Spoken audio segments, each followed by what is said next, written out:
We always really appreciate you and everything you've done, obviously, for us or for anyone else in the community. We personally love your outspokenness on social media. I think it's one of the best aspects of who you are. And I'm being honest. Oh, no, go ahead. I didn't want to cut you off. No, I said I'm being honest. Like literally, like your outspokenness for me, is great. It's so up and down, and it's always been that way. I have made enemies in film Twitter, which I'm actually adjacent to. I feel I'm adjacent to film Twitter. Yeah.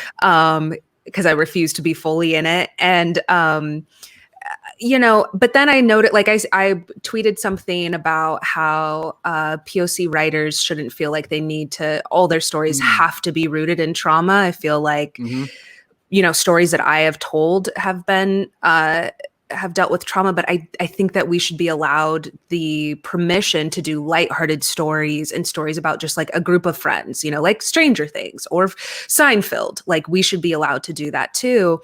And Trevor Noah, who follows me, retweeted it, and Gabrielle Union followed me from it. And it was just like, at times I feel speaking up, I lose a lot of followers, not from stuff like that, but speaking up on other things about our industry, which isn't great. When I spoke up about the Oscars, which had one woman of color between two categories, people don't really want to hear that. They want to root for their friends, and I get it. But anyways, so I feel a lot of times I have like a target from speaking up, and people think like, oh, she's just like, mute her. She's just like difficult.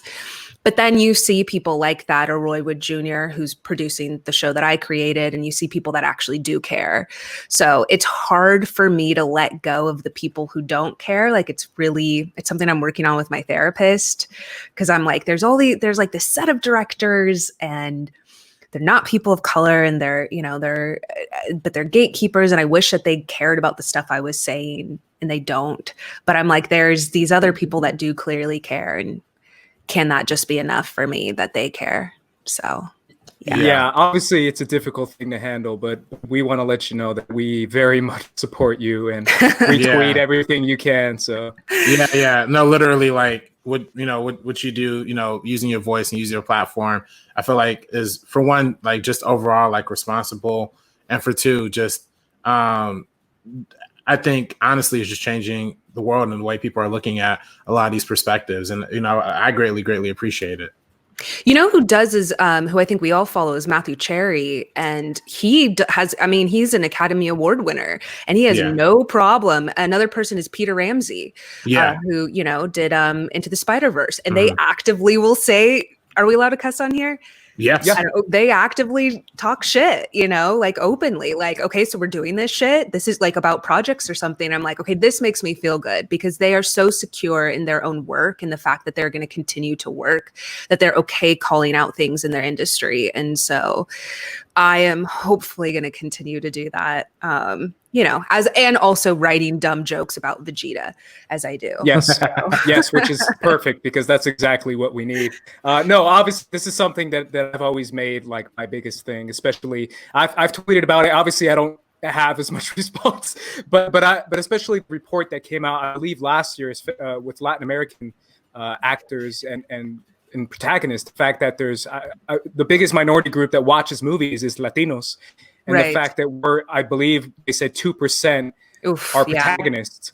And I was like, that's kind of insane. The representation we have is usually either drug dealer or maid when it comes to men or women. I think they said it was over 60%. And I was like, this should be like all over the news in Hollywood. And it's not. So that's something that I'm always going to do. I'm honestly like set in LA, because I'm like, I'm going to stay here until this changes. I will be the old Mexican dude who's screaming about this, but I'll do it if I have to. Yeah. I honestly think a lot of our industry is just like not the unwillingness to leave. I think you will, most people eventually get their spotlight. It's just like, can you survive long enough? It reminds me of that like meme where the guy is like digging gold and he like almost got to it and he like walked away, you know, like, and you could see he was almost there. Yeah. And I feel like but you know, I feel, if we're being honest, that people of color kind of don't have the same setup, like the generational wealth, the parents paying for their, exactly. You know, I was just like, how is this 24-year-old in a, like most people here have roommates, and I'm like, how is this person, oh, their parents paid for them, okay, got it. Right. You know, and when I first moved here, I was working 3 jobs, and so you really don't have time. I honestly was like, how am I ever gonna have time to write? And I was lucky that I ended up getting, eventually after those couple of jobs, I ended up getting a job at like a listicle site, writing like 25 bridesmaid fails, number 8, will shock you. And so I was around a lot of comedy people that were also taking this shitty job, just so that they could, you know, pay their rent. And so that was helpful to me, and like just making sure that I set aside time to write. But you do kind of, you know, it's scary. It's scary pursuing a creative field, and it's scary when you literally don't have time to pursue that because you're working so much. So, but it can, if you stay with it, it can happen. And I guess we are proof of that. I always thought of Hollywood as like a line, you know, if you be able to wait it out and have patience and stay in it the longest, you'll be able to get there. But yeah, like you said, unfortunately, there's a lot of, you know, favoritism, privilege, nepotism. I've also noticed is a big thing too. So it's like, but you know, the thing of, you know, about fortunately you, which why you're so inspiring to people like Andres and myself, is that you're a fighter. You've been in it for a long time, and you know the motivation to keep going. That there's always going to be a bright spot at the end of the tunnel. And like, do you think you're like approaching like your bright spot? Like, do you think you're about to hit the spotlight? You know, pretty soon. You already have a lot of big things in motion. Yeah, I mean, I felt that way the last like year or two, but I'm so competitive. It's so funny watching The Last Dance with Jordan, not comparing myself to Michael Jordan. Although, I mean, I can't even aspire to that level of pettiness that he has. It's just like, you know, but I'm so competitive. And I think people were like, how have you like accomplished so much? And I said, it's because I'm a perfectionist, and I truly don't know if I would recommend it. Like the day that the day that my HBO Max show was announced that it was sold, I think I was happy for a day. And I'm telling you, that is not healthy. That's not actively healthy. It's a thing I'm working on with my therapist. However, it was like, okay, what's the next thing? Like, what is my next thing? Okay, but what if, because I've been here, I haven't been here, you know, I haven't even been here a decade. I've been here about 6 years, I think 6 or 7 years. But in that time, I know how quickly things can be given and taken away. And so I think my friends and I are constantly having a bunch of balls in the air that we're juggling, or plates, I guess, a bunch of plates that we're spinning in case one of them doesn't work out, because that happens. And so you have to just, one of my biggest role models is Issa Rae.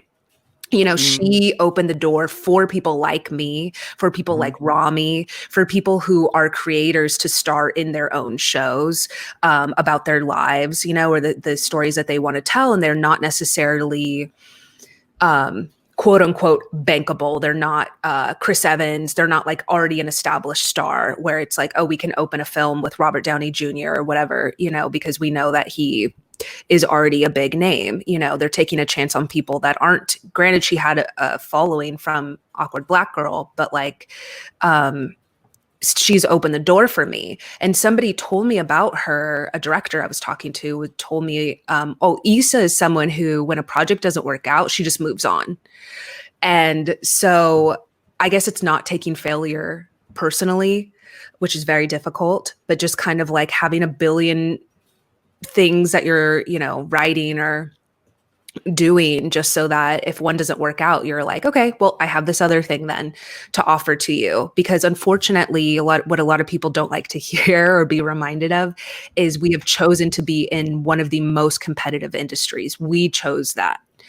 So nobody necessarily owes us anything. Now, I think if, in my opinion, when it comes to like my show or my projects, if you have the money to put on this person who, you know, you're going to give money to all of these shows of people that don't look like me or have a background like me, then you can take a chance on me. I'm actually not as big a risk as people want to make it seem. And so we've all heard those stories of like a director doing some indie film and then getting handed a huge franchise. And I'm like, okay, cool. And I take that in and I'm like, all right, so there's no reason why you can't also do that for me. And so I think that's kind of the energy I carry sometimes with some of my projects, is just like, why not? Why not take a chance on me? So yeah, absolutely. It's a balance, obviously, to really seek excellence, and at the same time hold yourself, knowing that you can improve, and at the same time knowing that you're good enough to ask for what you're asking for. It's just a juggling act altogether. But either way, we're talking about Dragon Ball Z, and we're gonna get not this, even though I think this would make it almost better podcast. Yeah, I was gonna say. Should we just change it now? Ranted, and also because y'all talk about a lot of political things, and so. But I did want to say one other thing to everybody that deals with imposter syndrome, which is common, especially among young people who might be watching this. Is go and watch some of the television that gets made, and then you'll be like, "Oh, okay, yeah, never mind. I can also do this." You know, sometimes you know that podcast, How Did This Get Made or whatever, like that will help your imposter syndrome. And that's what's I'm hopefully not coming across as arrogant, but rather just the confidence of like, I have seen you guys take a chance on these other people, so you can take a chance on me and my friends and the stories that we want to tell. There are people that are interested in it.